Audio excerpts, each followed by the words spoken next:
दूर काशीपुर छोटे से गांव में मिट्टी की गलियां, खपड़ैल की छतें और चारों ओर खेत खलिहान फैले हुए थी।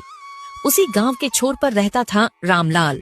रामलाल गांव का सीधा साधा किसान, जिसने जिंदगी भर हल चलाया मगर किस्मत के मार से कर्ज में डूब गया।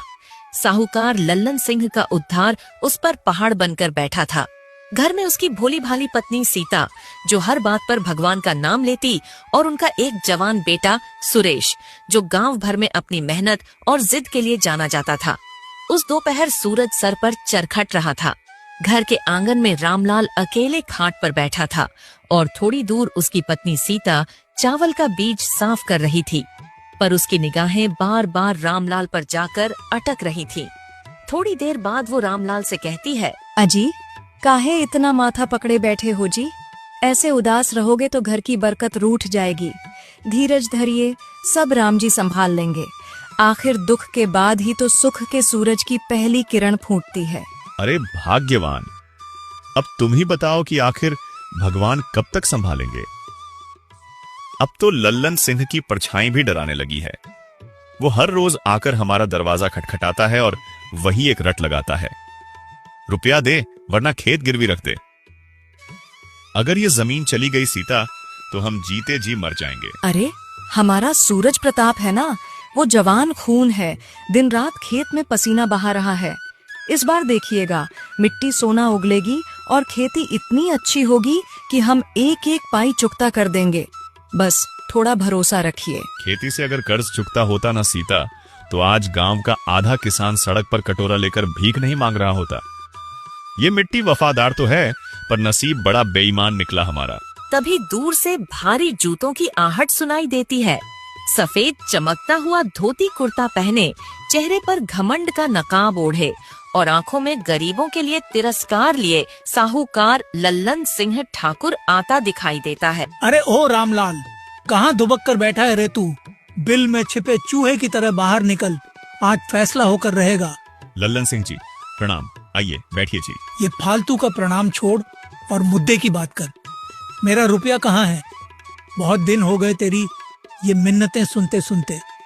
या तो आज मेरी उधारी उतार, या फिर चुपचाप अपनी जमीन के कागजात मेरे हवाले कर दे। लल्लन सिंह जी, बस थोड़ी सी मोहलत और दे दीजिए। इस बार कुदरत ने बड़ा धोखा दिया है। बेमौसम की बारिश ने पूरी फसल चौपट कर दी।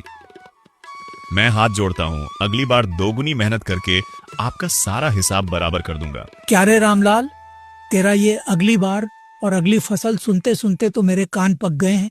याद रख, गरीब की जुबान से निकली कसम ज्यों की त्यों कांच की तरह टूट जाती है। मेरा सब्र अब जवाब दे चुका है। इस घमाघमी को देखकर चौपाल से लौट रहे 2-3 गांव वाले भी रुक जाते हैं और तमाशा देखने लगते हैं। रामलाल शर्म के मारे जमीन में गड़ा जा रहा था। सुन ले कान खोलकर, अगर अगले महीने की पहली तारीख तक रुपया नहीं मिला तो तेरे खेत पर लल्लन सिंह का झंडा गड़ जाएगा। फिर मत कहना कि साहूकार ने बेरहमी दिखाई। लल्लन सिंह काका, इतना ताना मार मार के काहे मेरे बापू को रुला रहे हो? क्या बूढ़े बाप को डराना ही आपकी मर्दानगी है? अरे ओ छोरे, बड़ी ऊंची आवाज में बात कर रहा है। अपनी औकात देख पहले। तेरे बाप का खेत मेरे उधार से बंधक बना पड़ा है। ज्यादा फड़फड़ाएगा तो अदालत से हुक्म चलवा दूंगा। फिर देखता हूँ तू अपनी जमीन कैसे बचाता है। अदालत और कागज की धौंस किसी और को दिखाना काका। जब तक इस शरीर में आखिरी सांस बाकी है, मेरे खेत की एक टुकड़ा मिट्टी भी तुम्हें छूने नहीं दूंगा। मैं अपना खून जला दूंगा, पसीना बहा दूंगा, लेकिन अपनी माँ जैसी जमीन को नीलाम नहीं होने दूंगा। बेटा शांत हो जा, झगड़ा मत बढ़ा। ठीक है, छोड़े, देख लूंगा तेरी ये किताबी मर्दानगी भी। महीने भर का वक्त है तेरे पास। अगर कर्जा वापस ना हुआ ना, तो याद रखना तेरे उसी खेत पर मेरा हल चलेगा और तू बस किनारे खड़ा होकर तमाशा देखेगा। लल्लन सिंह जोर जोर से हंसता हुआ बाहर चला जाता है। गांव वाले भी आपस में खुसुर फुसुर करते हुए वहां से खिसक लेते हैं। आंगन में एक भारी सन्नाटा छा जाता है। ऐसा लगता है जैसे वहां की हवा भी सहम कर थम गई हो। बेटा, इतना जोश दिखाना ठीक नहीं है। देख नहीं रहा तेरे बापू पहले ही अंदर से टूट चुके हैं। साहूकार का कर्जा बड़ा भारी होता है बेटा, ये अच्छे अच्छों को लील जाता है। अम्मा, तू चिंता मत कर। तेरे हाथों की कसम खाकर कहता हूँ, ये खेत सिर्फ मिट्टी नहीं, हमारी इज्जत है। इसे कोई ऐरा गैरा नहीं छीन पाएगा। मैं दिन रात एक कर दूंगा, भले ही मेरा शरीर चूर चूर हो जाए, पर बापू का सिर झुकने नहीं दूंगा। बेटा, इतनी बड़ी कसम मत खा। ये जिंदगी बड़ी बेरहम होती है सूरज। खेती आज लहलहा रही है, कल कुदरत की एक मार से बर्बाद हो सकती है। कर्ज का ये भंवर बहुत गहरा है, इसमें बड़े बड़े सूरमा डूब गए। बापू, आपने अपनी पूरी जिंदगी इन खेतों की सेवा में गुजारी है। अब मैं आपको किसी के सामने हाथ फैलाते हुए नहीं देख सकता। ये खेत आपका है तो मेरा भी है। पसीना अगर आपका बहा है तो अब मेरा भी गिरेगा। आप बस मुझ पर भरोसा रखिए। अजी देखो ना, हमारा छोरा कैसा शेर जैसा बोल रहा है। इसका हौसला देखकर तो मुझे भी लग रहा है कि भगवान अब जरूर कोई ना कोई राह निकालेंगे। रामलाल बिना कुछ बोले चुपचाप अपनी खाट पर बैठ गया। उस रात पूरे घर में सन्नाटा पसरा रहा। चूल्हा तो जला, पर किसी के गले से निवाला नीचे नहीं उतरा। सूरज आंगन में बिछी चारपाई पर लेटा करवटें बदल रहा था, पर उसकी कानों में लल्लन सिंह के शब्द किसी जहरीले तीर की तरह चुभ रहे थे। तेरी औकात क्या है? यही कहा था ना तुमने लल्लन सिंह। अपनी औकात मैं तुम्हें इसी मिट्टी में दिखाऊंगा। जिस खेत की धूल में खेलकर मैं बड़ा हुआ हूँ, वो मेरी जान है। उसे छीनने के लिए तुम्हें मेरी लाश से गुजरना होगा। अगले दिन सुबह का सूरज अभी पूरी तरह से निकला भी नहीं था। आसमान में हल्की लालिमा ही थी कि सूरज प्रताप अपना हल लेकर खेत की ओर निकल पड़ा। खेत की मेड़ पर ओस की बूंदें अभी भी मोतियों की तरह चमक रही थीं। आज से एक नया युद्ध शुरू हो रहा है। ये हल नहीं, ये मेरी तकदीर बदलने का औजार है। खेत की सूखी मिट्टी को देखते हुए, पानी की कमी है, मिट्टी सख्त हो रही है, पर मेरे इरादे इससे कहीं ज्यादा सख्त हैं। सूरज ने जैसे ही हल जमीन पर चलाया, उसकी मेहनत का पसीना माथे से टपक कर सीधे मिट्टी में मिलने लगा। उसके चेहरे पर एक अजीब सी जिद थी, जो किसी भी तूफान से टकराने को तैयार थी। जितना पसीना बहाना पड़े बहा दूंगा, चाहे दिन हो या रात, ये हल रुकना नहीं चाहिए। बापू का सम्मान इस मिट्टी से जुड़ा है और मैं इसे धूल में नहीं मिलने दूंगा। अब तो बस कर्ज उतार कर ही दम लूंगा। थोड़ी देर बाद गांव के 2 आदमी मुखिया के खास वहां से गुजर रहे थे। सूरज को इतनी सुबह पसीने में लथपथ देख वे वहीं रुक गए। अरे देखो तो सही, ये रामलाल का छोरा समझता है कि अकेले मेहनत करके साहूकार का पहाड़ जैसा कर्जा चुका देगा। बड़ा आया 30 मार का। अरे भाई, जवान खून है, जोश तो उबाले मारेगा ही। अभी 2-4 दिन ये हल चलाएगा। जब बदन में दर्द होगा और धूप चमड़ी जलाएगी, तब समझेगा कि कर्जा कोई छोटी मोटी चीज नहीं, पूरा हिमालय है। सूरज ने उनकी सारी बातें सुनी। उसका कलेजा छलनी हुआ, पर उसने पलटकर कोई जवाब नहीं दिया। उसकी आंखों में आंसू आ गए, पर उसने एक पल भी गवाए बिना उन आंसुओं को पसीने के साथ मिट्टी में मिला दिया। दोपहर होते होते सूरज आग बरसाने लगा था। मिट्टी इतनी तप रही थी कि नंगे पैर रखना मुश्किल था। बैल भी बुरी तरह हांफने लगे थे। सूरज ने काम रोका और बैलों को पास के तालाब की ओर ले गया। शाबाश मेरे शेरों, थोड़ा और दम लगा लो। तुम थक जाओगे तो मेरा क्या होगा? तालाब के किनारे बैठकर पानी पीते हुए, अरे सूरज, तू तो बिल्कुल पागल हो गया है क्या? सवेरे 4 बजे से खेत जोत रहा है। भाई, थोड़ा आराम कर ले, वरना धूप लग जाएगी और यहीं गिर जाएगा। राजू, अब आराम का वक्त गुजर चुका है। ये खेत ही हमारा सब कुछ है, हमारी सांस है। जब तक ये खेत सीना तान कर खड़ा रहेगा, मेरे बापू की इज्जत बची रहेगी। मैं चैन से कैसे बैठ सकता हूँ? तेरी जिद के आगे तो मैं हार मानता हूँ भाई, पर एक बात कान खोल कर सुन ले। वो लल्लन सिंह साहूकार बड़ा घाघ है। वो इतनी आसानी से पीछा नहीं छोड़ने वाला। बड़े बड़े रईस उसके बुने जाल में फंसकर तबाह हो गए। तू तो अभी बच्चा है। फंसे होंगे और लोग, पर ये सूरज प्रताप उस जाल को काट कर बाहर निकलेगा। देख लेना राजू, मेरी ये मेहनत और ये फसल ही मेरी ढाल बनेगी। मुझे किसी का डर नहीं है। शाम ढलते ढलते जब सूरज घर लौटा तो उसका पूरा शरीर मिट्टी और पसीने की परतों से ढका हुआ था। उसकी माँ सीता देवी दरवाजे पर ही खड़ी उसका बेसब्री से इंतजार कर रही थी। अरे बेटवा, तू तो पूरा का पूरा मिट्टी में मिल गया है रे। इतना कष्ट काहे उठा रहा है? कम से कम दोपहर को खाना खाने तो घर आ जाता। देख तेरी हालत क्या हो गई है। अम्मा, पेट की आग तो 2 रोटी खाकर थोड़ी देर के लिए शांत हो सकती है, लेकिन मेरे मन के अंदर जो अपमान की आग लगी है ना, वो तो तभी बुझेगी जब खेत में फसल लहलहाएगी। तब तक मुझे चैन की नींद नहीं आएगी। रुपया आपका है, मैं मना नहीं करता, लेकिन मेहनत मेरी है और ये खेत मेरा है। जब तक मैं इस धरती पर खड़ा हूँ, कोई भी ताकत इसे मुझसे छीन नहीं सकती। कैसे झेंगे? अम्मा, मुझे कुछ नहीं होगा, तू बस फिक्र मत कर। अगर मैं गिर भी पड़ा ना तो अपने खेत की मेड़ पर ही गिरूंगा, पर अब कदम पीछे नहीं हटाऊंगा। हार मानना मेरे खून में नहीं है। 2-3 दिन इसी तरह गुजर गए। गांव के लोग हर रोज सूरज को खेत में पागलों की तरह काम करते देखते। कुछ उस पर हंसते तो कुछ उसकी मेहनत देखकर तरस खाते। तभी एक दिन दोपहर में साहूकार लल्लन सिंह खुद पर आ धमका। अरे ओ सूरज, बड़ा जोर लगा रहा है रे तू। क्या तुझे सच में लगता है कि ये सूखी मिट्टी रातों रात सोना उगलने लगेगी और तू मेरा कर्जा चुका देगा? काका, मिट्टी तो मिट्टी ही रहती है, पर उसे सोना बनाने का हुनर इंसान के हाथ में होता है। आप अपने रुपयों की चिंता कीजिए, मेरी मेहनत की नहीं। बेटा, ब्याज का मीटर दिन रात भाग रहा है। याद रख, अगर फसल हो भी गई ना तो उसका आधा हिस्सा तो सीधे मेरे गोदाम में जाएगा। तू तो बस खाली हाथ मलते रह जाएगा। देख लूंगा छोरे, बड़ा मर्द बन रहा है ना।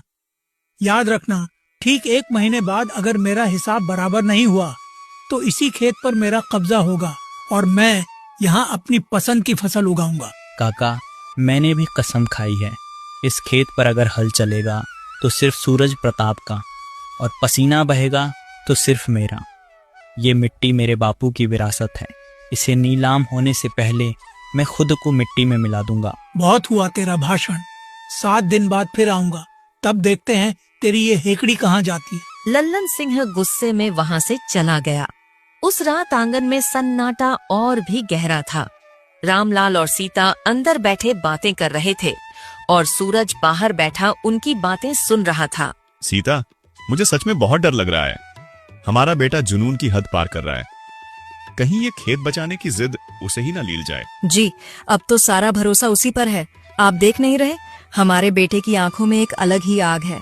शायद भगवान खुद उसके हाथ से कोई बड़ा चमत्कार करवाएंगे। बापू, आप हिम्मत क्यों हार रहे हो? लल्लन सिंह ने आपका अपमान किया है और मैं उसकी उस गंदी हंसी को इसी मिट्टी में मिला दूंगा। आप बस अपना आशीर्वाद बनाए रखिए। रामलाल की आंखें छलक पड़ी। उन्होंने अपने कांपते हाथ बेटे के सिर पर रखे। अगले ही दिन से सूरज ने अपनी मेहनत की रफ्तार 2 गुनी कर दी। अब वो सूरज उगने से पहले ही खेत पहुंच जाता और चांद निकलने तक वहीं रहता। वक्त अपनी रफ्तार से भाग रहा था। गांव की चौपाल पर आज फिर गहमागहमी थी। पीपल के पुराने पेड़ के नीचे गांव के बुजुर्ग और नौजवान इकट्ठा थे। पंचायत बैठी थी क्योंकि लल्लन सिंह ने फिर से रामलाल के कर्ज का मुद्दा छेड़ दिया था। सरपंच जी, ये पंचायत तमाशा देखने के लिए नहीं बुलाई गई है। रामलाल का कर्जा अब उसके सिर से ऊपर निकल चुका है। अब आप ही फैसला कीजिए, या तो वो आज नकद रुपया मेज पर रखे या फिर अपनी जमीन के कागज मेरे नाम कर दे। रामलाल, लल्लन सिंह जो कह रहा है उसमें कानूनी दम है। तुमने महीनों से फूटी कौड़ी नहीं चुकाई है, आखिर कब तक ऐसे चलेगा? सरपंच जी, मेरा गला सूख रहा है। मैं क्या कहूँ? फसल अभी खेत में है, बस थोड़ा और वक्त। अरे सरपंच जी, इतना पूछने की जरूरत ही क्या है? पूरा गांव जानता है कि ये खेत अब लल्लन सिंह का होने वाला है। आज तक किसी गरीब की इतनी मजाल हुई है कि साहूकार का चक्रवर्ती ब्याज चुका पाए? भीड़ में से कुछ लोग दबी जुबान में हंसने लगे। रामलाल की बेबसी पर तंज कसने वालों की कमी नहीं थी। तभी भीड़ को चीरता हुआ सूरज प्रताप वहां पहुंचा। उसके चेहरे पर पसीने की लकीरें और आंखों में अंगारे थे। चुप रहो सब। एक लफ्ज भी मेरे बापू के खिलाफ और बोला तो जुबान खींच लूंगा। खेत अभी भी हमारा है और जब तक मेरी सांस चल रही है कोई माए का लाल इसे हमसे छीन नहीं सकता। अरे सुन रहे हो सब, ये कल का छोरा आज पंचायत को ललकार रहा है, कहता है खुद को बेच देगा पर खेत नहीं देगा। अरे ओ लड़के, जमीन कागजों से चलती है, तेरी इन खोखली धमकियों से नहीं। हाँ, बेच दूंगा खुद को, मजदूरी करूंगा, पत्थर तोड़ूंगा, पर अपनी माँ जैसी मिट्टी का सौदा नहीं होने दूंगा। ये खेत मेरी रगों में दौड़ता है काका, इसे छूने की हिम्मत भी मत करना। चौपाल में एक गहरा सन्नाटा छा गया।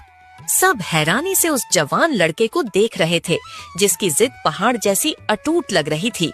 उस रात सूरज घर लौटा तो उसका मन भारी था, पर इरादा और भी पक्का हो चुका था। रात के अंधेरे में जब पूरा गांव सो रहा था, सूरज प्रताप अपने खेत की मेड़ पर अकेला बैठा था।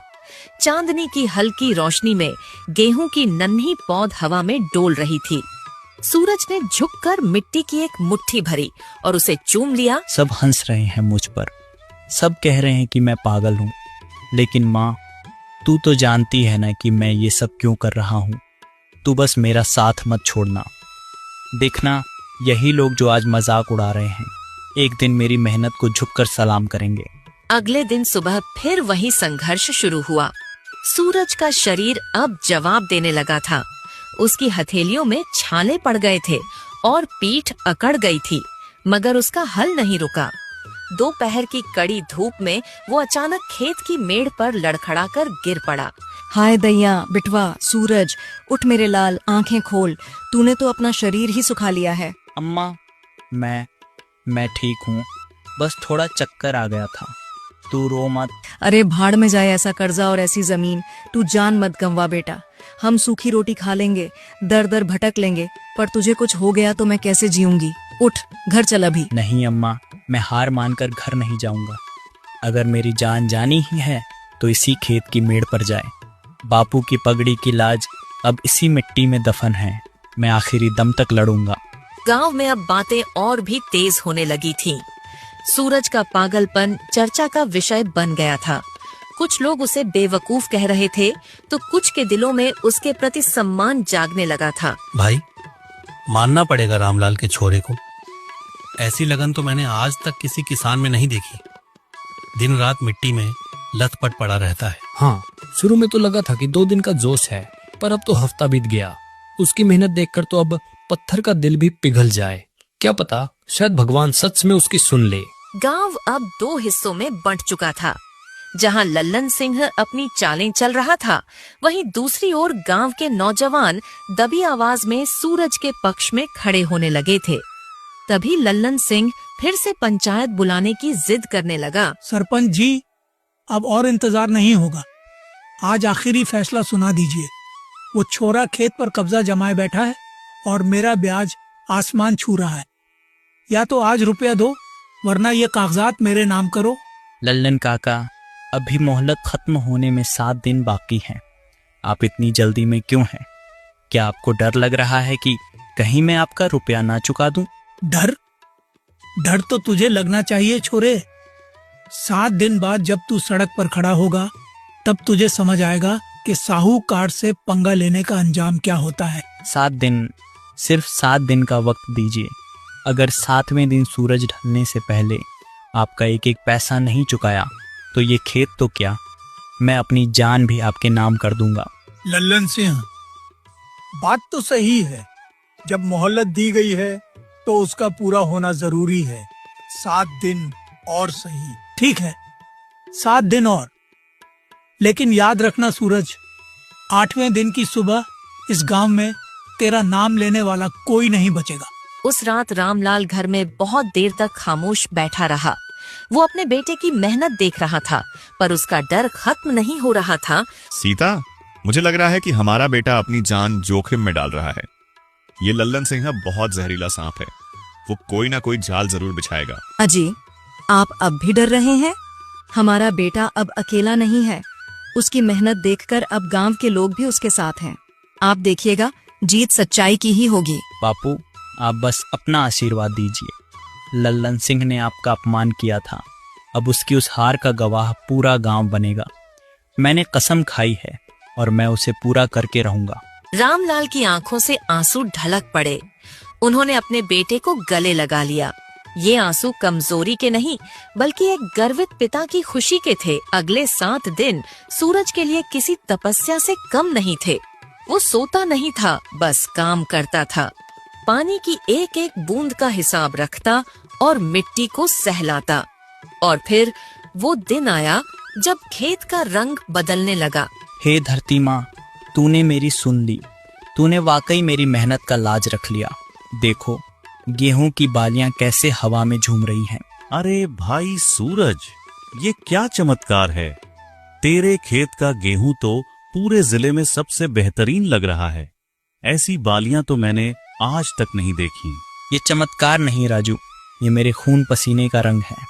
जब इंसान अपनी पूरी आत्मा मिट्टी में झोंक देता है तो मिट्टी भी उसे खाली हाथ नहीं लौटाती। खेत की खबर पूरे गांव में आग की तरह फैल गई। लोग दूर दूर से सूरज का खेत देखने आने लगे। जो लोग कल तक ताने मारते थे, आज वे चुपचाप खड़े होकर उस लहलहाती फसल को निहार रहे थे। फसल कटने का वक्त आ गया था। सूरज अकेला नहीं था। गांव के कई नौजवान और कुछ बुजुर्ग भी अपनी दरातें लेकर उसके साथ खड़े थे। भाई सूरज, हमें माफ कर देना। हमने तुझे समझने में देर कर दी। आज हम सब तेरे साथ हैं। बोल, कहां से कटाई शुरू करनी है?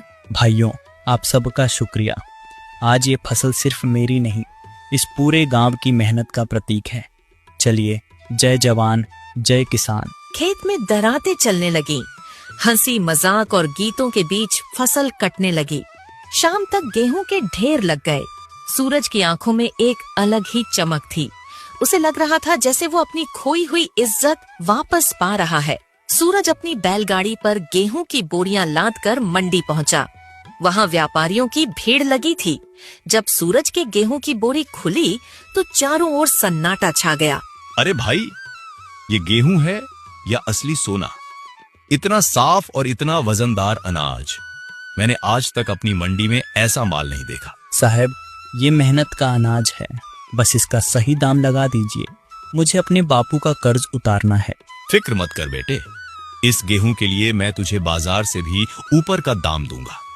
ये ले, रुपयों की ये गठरी, तेरी मेहनत का पूरा फल तुझे मिलेगा। सूरज ने कांपते हाथों से रुपयों की वो भारी गठरी पकड़ी। उसकी आंखों से खुशी के आंसू बहने लगे। उसे यकीन नहीं हो रहा था कि उसने वाकई वो कर दिखाया जो नामुमकिन लग रहा था। आज आखिरी दिन था। लल्लन सिंह पहले से ही वहाँ कागजात लेकर बैठा था। उसके चेहरे पर एक कुटिल मुस्कान थी। पूरा गांव सांस रोके खड़ा था। समय समाप्त हो गया है सरपंच जी। सूरज और रामलाल का कहीं पता नहीं है। अब कानून के मुताबिक ये खेत मेरे नाम कर दीजिए। ठहरिए लल्लन सिंह जी, हम यही हैं। काका, ये रहा आपका पूरा रुपया, मूलधन भी और पाई पाई ब्याज भी। अब गिन लीजिए और मेरे खेत के कागजात मेरे बापू के चरणों में रख दीजिए। लल्लन सिंह का चेहरा एकदम सफेद पड़ गया। उसने कांपते हाथों से रुपयों की गठरी खोली। चारों ओर से गांव वालों की तालियों की गड़गड़ाहट गूंज उठी। वाह सूरज, तूने तो कमाल कर दिया बेटा। क्यों काका, अब तो खेत पर आपका झंडा नहीं गड़ेगा ना? ठीक है, कर्ज उतर गया। पर याद रखना रामलाल, हर बार किस्मत साथ नहीं देती। ये किस्मत नहीं काका, ये मेहनत है, और मेहनत कभी किसी की कर्जदार नहीं रहती। उस रात रामलाल के घर में उत्सव जैसा माहौल था। सीता देवी ने सबके लिए विशेष भोजन बनाया था। तीनों आंगन में साथ बैठे थे। बेटा, आज तूने सिर्फ खेत नहीं बचाया, तूने अपने बूढ़े बाप की गरिमा बचा ली। मुझे तुझ पर गर्व है। मैंने कहा था ना, भगवान राह जरूर निकालेंगे, पर राह पर चलने का हौसला तो हमारे सूरज ने ही दिखाया। बापू, ये खेत सिर्फ मिट्टी नहीं है, ये हमारी पहचान है। जब तक हम पसीना बहाना जानते हैं, तब तक कोई हमें झुका नहीं सकता। काशीपुर के उस छोटे से गांव में आज एक नई कहानी लिखी गई थी। एक ऐसी कहानी जिसने साबित कर दिया कि अगर इरादे फौलादी हों और मेहनत सच्ची, तो मिट्टी भी सोना उगल सकती है और बड़े से बड़ा अहंकार भी धूल में मिल सकता है।